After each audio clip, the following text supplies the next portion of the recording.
Welcome to the Smarter Science of Slim, the scientifically proven program where you eat more and exercise less to burn fat and boost health.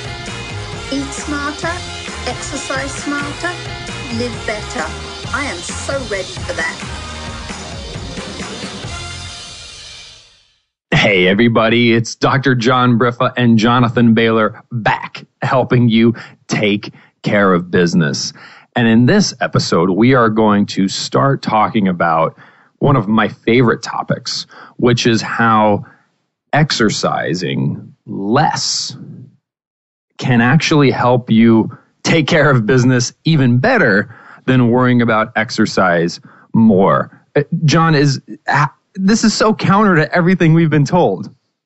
Yeah, I think a lot of people, even those that come from relatively sporty backgrounds, I know you come from a very sporty background, so do I. So I was quite an avid runner when I was younger. I played quite a lot of rugby. I'm not sure everyone listening to this will know what rugby is, but anyway, it's a team contact sport. It's football without pads for everybody. Yeah, know what it is. That's how it is. Yeah. The reality is, for people from that background, I think, imagine that exercise is a certain thing, and it takes a lot of hard, intense activity, and is very time-consuming. So it involves, for example, going to the gym for an hour and a half for four or five times a week, for example. That's what a lot of people imagine exercise is. The reality is there's pretty good evidence that we can get really useful levels of activity much, much more quickly and simply with less effort, basically.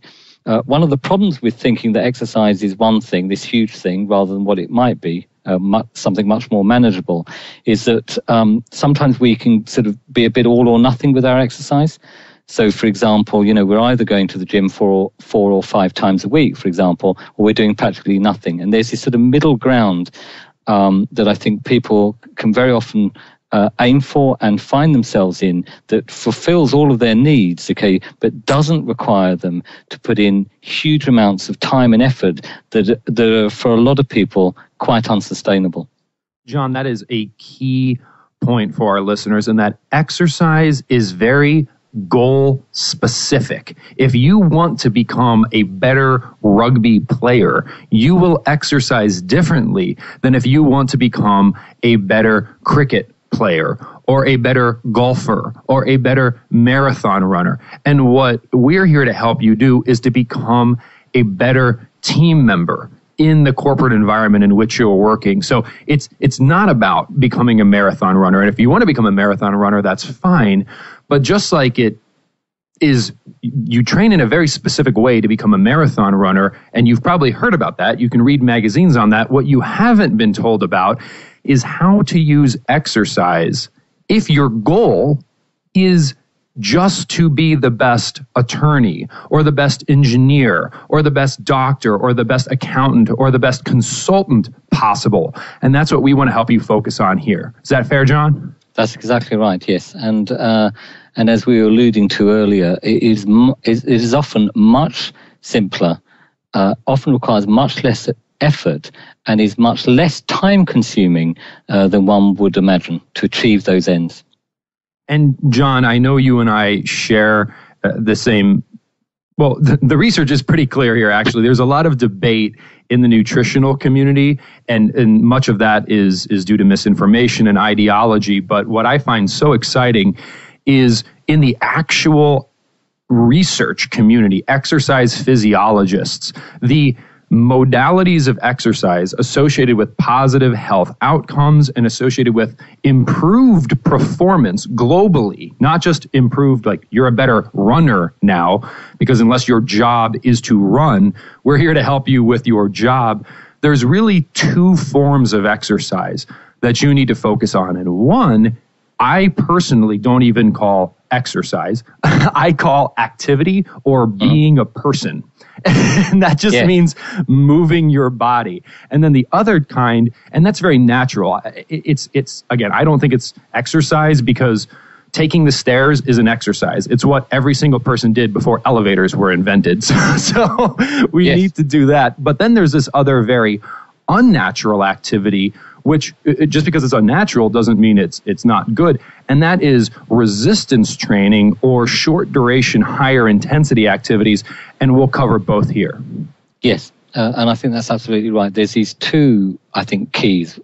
As you say, one is essentially activity. A good core activity, obviously, is walking. And I've seen many individuals over the years who are either very sedentary or they do this sort of feast and famine thing. You know, they're either going to the gym regularly and exercising formally regularly, or they're doing practically nothing. I think walking often gets relegated and isn't really thought of as being useful in terms of people achieving their health and fitness goals.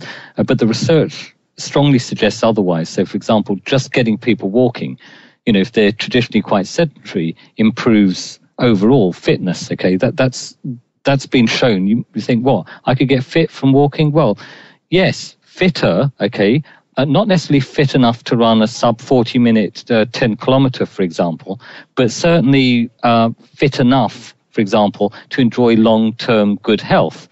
And in fact, walking is associated with improvements in long-term health, and for example, a reduced risk of things like heart disease or diabetes. What that sort of evidence shows is that for a given length, so that's for a kilometer, for example, for a mile, whether you walk it or you run it, the benefits appear to be about the same. Now, you might say, well, if I run it, it's quicker. Yeah, well, you can do that if you like running. Not everyone likes running. And secondly, when you're running, you generally need to get changed twice and have a shower, whereas when you're walking, very often you don't have to do any of those things. So we have fitness benefits, we have long-term health benefits, almost certainly. We have brain-related benefits. So walking has been shown to improve mental functioning in older individuals. It seems to help back health, and it's relatively low risk as well, because very few people injure themselves through walking, and it's relatively low impact. It's the sort of thing that is utterly sustainable. And can you see yourself, I don't know, running marathons when you're 80? Probably not. Could you see yourself walking for, I don't know, 20 or 40 minutes each day when you're 80? Very possible. You know, it's sustainable in that sense. Now, one of the reasons why I think it doesn't get the attention it deserves may have to do with sort of certain commercial considerations. Because, you know, just like we have a diet industry, we have a fitness industry, and the fitness industry may possibly, I don't know, want to persuade people that if they're going to take exercise, they need this piece of equipment and they need to go to this class in this gym and do it this way. Whereas walking doesn't require any of that. No special equipment required. It doesn't require you obviously going anywhere near a gym. And I think for that reason, maybe it doesn't get the focus or attention it deserves. John, you hit the nail on the head with so many components there. And I think a good analogy for our listeners is maybe think of walking a bit like you might think of vitamin C or water or sleep. It's this self-evident thing, which is obviously critical for optimal health. There's a reason we have legs, right? Like we're here to walk. That is what people have done. That's what people need to continue to do. Walking is essential. If you do not walk, your health will suffer. So you've got to walk. And it really doesn't need to be any more complicated than that, John. As you mentioned, people conflate exercise. So again, it's really goal specific. If your goal is to become a better golfer, then you still should walk, but you're going to have to do a bunch of other stuff, right? Remember, our goal here is what types of physical movements enable you to be the best professional you can be. And walking is unequivocally one of those. And it's easy to do, and it's exciting, and I've yet to see any research that doesn't show it to be beneficial. And, John, the key point you made, which is hard to overemphasize, is it is sustainable and it is low risk. I'll take a chance here, and I will say that the single most important thing about any form of physical movement that you should consider before doing it is safety. Because if you quickly want to compromise your ability to be an awesome professional, hurt yourself, and be in pain, because you want to talk about the inability to focus, you want to talk about the inability to be impressive in a client meeting. Well, if you're in pain and you cannot walk properly because you've strained your knee or torn your Achilles tendon or you have back problems, that's not a good idea. So, John, your rule of thumb of can you see yourself doing this when you're 80 is a great rule of thumb. Yeah, and there's another thing that I think is important about walking. Not only is it sustainable, I think it's very doable for most people. And some people may have, bought into the idea that if we're going to take some form of activity or exercise, that it needs to be uninterrupted, that we have to get 40 or 45 minutes or an hour of uninterrupted activity or exercise for it to be beneficial. This has actually been studied. So they've taken individuals and, for example, exercised them for half an hour each day. And in other people, they've split it into 2 15-minute sessions or 3 10-minute sessions. And then they've measured things like, for example, fitness and markers of health. And basically what the evidence shows is the effects are the same, whether it's 3 10-minute sessions on the treadmill or 1 30-minute session. So therefore, more continuous exercise, the effects are broadly the same. So sometimes it's useful for people to know that whatever activity they take can be broken up throughout the day if they want to. So that means, a relatively brisk and short duration walk in the morning, one at the end of the day and one in the middle of the day is generally doable, okay, but also, again, highly beneficial. And I know some of this may just seem counterintuitive or different from what you've heard. But remember, with exercise especially, I apologize for being repetitive, but it's so important. Exercise is goal specific. When you pick up a fitness magazine, when you see an infomercial on television, those recommendations are based on either goals of fat loss or athletic performance. And not that those are bad goals, but remember, what we're talking about here is how to exercise to globally make you better at life, which I know sounds a little bit silly, but I once heard a story. One of the areas I studied in school was philosophy, and one of my philosophy professors said, well, why would you ever study philosophy? It has no practical application. And he used an analogy of philosophy to resistance training, which is the other form of exercise we'll talk about here today, which is you don't resistance train thinking that someday someone will drop a barbell on your chest in the street and you need to have the ability to lift it off you. You resistance train because it makes you stronger. And being stronger makes you better at everything. And understanding philosophy makes you smarter. And being smarter makes you better at everything. Walking will make you better at everything. And the other form of exercise we'll recommend for optimal performance and to make you better at everything is resistance training. Yes, I completely agree with that. And I think, traditionally, and I grew up, so I was born in the 60s, grew up in the 70s. I was, as I said, an avid runner, and I believed that the only way to maintain fitness and health was to, churn through the miles. And, there were times in my life where I was running 40 or 50 miles a week. And even competing, in running events.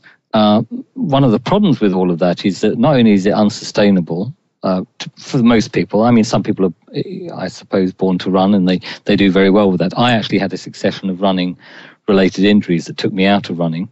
Thankfully, I now realize. But the other thing is that it does nothing for the upper body, of course. No amount of running is going to particularly strengthen the legs. It makes them good with regard to stamina and endurance, of course. It doesn't strengthen them particularly, and it does nothing for the upper body. And it is important, I think, for people to maintain strength in their upper body. And I know you know this much more than I do, partly because, strength is important because it enables you to do things. I mean, even if it's only just moving boxes and carting luggage around, it's important to have some strength. But it is also important to prevent infirmity, and disability potentially later in life. A strong body is one that's less frail and more likely to be a body that maintains its independence. And that, I think, is also critically important because, while these shows are partly about the short term and optimizing performance, all the while we've got an eye to the long term too. And one very simple way of maintaining our independence and our general health and well-being is to maintain a relatively strong upper body, not a big upper body necessarily, a strong one. And that global strength, John, a lot of people don't necessarily appreciate just how global it is. For example, if you have to walk up many flights of stairs, and sometimes I've had experiences where I've worked with individuals who will be very embarrassed because in professional settings, they will be talking with people and then they'll be walking upstairs and they will no longer be able to talk because they will be out of breath. And it's very embarrassing for them. And they then feel like they need to go improve their cardiovascular performance. They need to go jog such and such. But let's think about the global benefits of strength training for a second. Imagine you weigh, let's say, 200 pounds. If you can make your legs 50% stronger, which for many people who do not resistance train now and start resistance training, you will experience a 50% increase in strength within a month. You will be shocked at how quickly you can become stronger.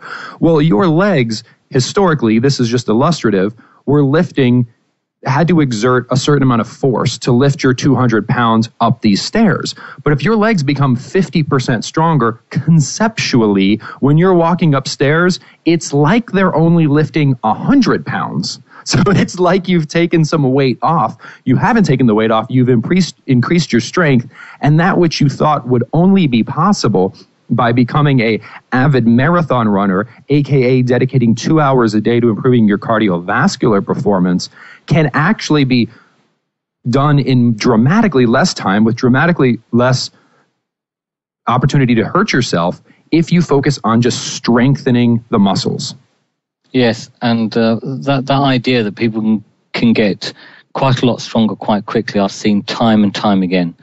And I've seen it particularly in individuals who are, for want of a better term, getting on a bit in years. So a lot of people I meet in the corporate sector have done hardly any resistance training in their lives. Even when they started, they might be weak, but even at a relatively advanced years, when people start resistance training, very often their improvement is considerable and very quick, and they're working off a relatively low base. Now, I sometimes say to individuals when talking about resistance exercise that it's really never too late. It really is never too late to start. It's usually not too early either, as you know, but it's never too late. And often the briskest improvements that you see are in individuals who really haven't done anything, possibly for decades. And I think that's helpful for people to know, because I don't want anyone thinking, oh, it's too late for me. I'm 57. I'm not going to start that now. No, actually, 57 would probably be an ideal age to start these things if you haven't done them before. John, you're exactly right. In fact, the research is quite clear that the segments of the population that have most often been sheltered from resistance training are those who can benefit the most. When we think of resistance training, we often think young male athletes. And frankly, if you're young and a man, you already have lean muscle tissue on your body. Your hormones are such that they're a bit more anabolic, meaning they support lean muscle tissue.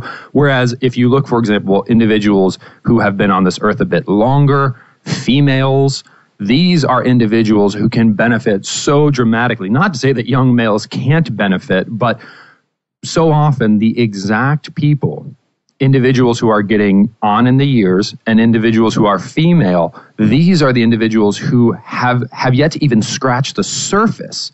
I mean, it's a whole modality of exercise which can be done in the convenience of your home. It can even be done in your office, right? You could buy resistance bands off the internet or at your local sporting goods store for $30, and you can very easily do 5 minutes of resistance training while you're on a conference call, and then you will be stronger. You will be a stronger person. It's literally like just becoming smarter. You will improve the IQ of your body by conceptually 20 points and be better at everything, including things like self-confidence and posture and how you carry yourself. And those have dramatic impact on perception in the professional arena.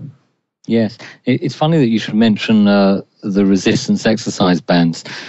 So they're available. Obviously, people at home, if they wanted to, could use either that or, for example, some dumbbells. And actually, for quite a long period of time, I kept a pair of dumbbells in my kitchen.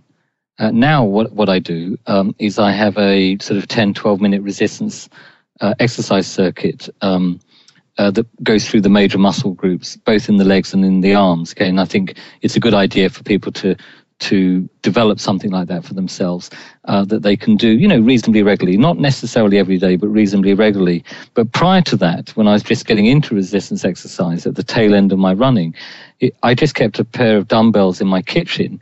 And then when, for example, I was waiting for some food to cook or the kettle to boil, I would just pick them up and do some biceps curls or lift them above my head or do some what are called lateral raises to exercise the deltoid muscle in the shoulder.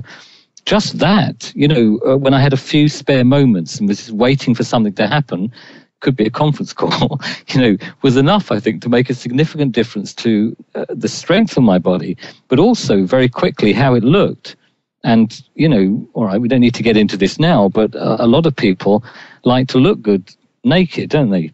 They just do. And having a bit more tone in the musculature, particularly of the upper body, both for men and women, can be something worthwhile for them. It's not for everyone, but a lot of people will benefit in that way too, should they want to. Absolutely, John. And it's not just when you're naked. We all know that from a decades past, shoulder pads were very popular in business suits because the ratio of your waist to your shoulders matters a lot. And the easiest way through exercise to change that ratio is through strength training. And you won't look bulky. It's incredibly difficult to look bulky, but what you will look is strong and confident. And John, as you were saying, from a practicality perspective, there's 4 basic movements we can all start doing today, which we already do. And if we just modify them slightly, they can become the backbone of a resistance exercise. The first movement is a squat. If you sit down, which all of us know how to sit down, you kind of know how to do a squat. You can obviously go on the internet and you can learn more go on YouTube, learn about perfect form. But one resistance exercise you can try now is sit down and back as if you're sitting in a chair, except before your butt hits the chair, just hold that position. So put your arms out in front of you and literally get in the position to sit down, but do not actually let your weight sit on the chair. And just hold that. Hold that for as long as you can, up to 60 seconds. And just do that a couple times by moving more slowly and by using your body weight as resistance. Again, you can do that literally anywhere. So that's going to help with your lower body. And then for your upper body, things like using resistance bands to do a rowing action. So think when you open and close doors, you're doing a rowing action. You can use resistance bands to, again, do this very slowly, very controlled, strengthen your back, strengthen your arms. For your chest and for other arm muscles, push-ups are a great option, which again, if you're not comfortable doing push-ups, you don't have to do actual push-ups. You can rest your knees on the ground and you can simply slowly lower yourself down. This is something that can be done in your office, can be done in a hotel room, and if you're even ambitious enough, can be done in an airport, which I have done at times waiting for your airplane. And then finally, for your shoulders, you can use those same resistance bands and do what's called a shoulder press, which is like a push-up, but over your head. So you stand on the resistance band and you basically raise your arms above your head and then back down. Using resistance bands, body weight, and slow controlled movements, literally anywhere you are in the world, in 5 to 10 minutes, you can globally improve your body. And I think that's really important to remember. These things don't need to go on for a long time. They don't need to be very complex. They don't need to demand huge amounts of effort. But these very simple exercises, I think, pay back massively. If you do them regularly, basically people will get stronger. There's very little doubt about that. They'll get stronger doing them, but they haven't put much time or effort into them.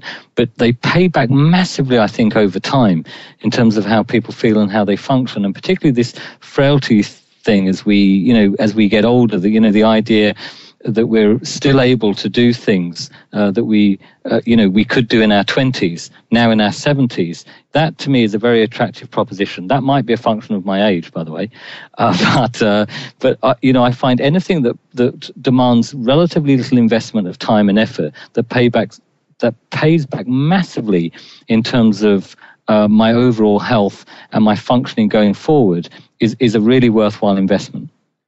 That cost benefit, marginal benefit hits a nail on the head. And John, one final tip here, which is maybe just a way to summarize what we've talked about here, is practicality for professionals like you, me, and our listeners is critical. So instead of thinking you need to go to the gym, that you need to go to exercise, maybe think about bringing exercise to you. Like you already walk, you already have stairs, you can already stand instead of sit. That takes you no more time. It doesn't take you any more time.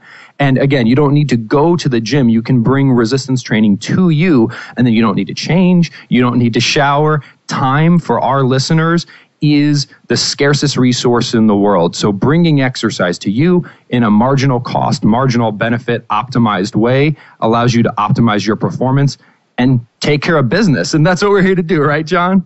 Couldn't agree more. Well, listeners, I hope you enjoyed this show. And remember, this week and every week after, we're here, John Briffa and Jonathan Bailor, to help you take care of business. Chat with you soon. Wait, don't stop listening yet. You can get fabulous free SANE recipes over at carriebrown.com.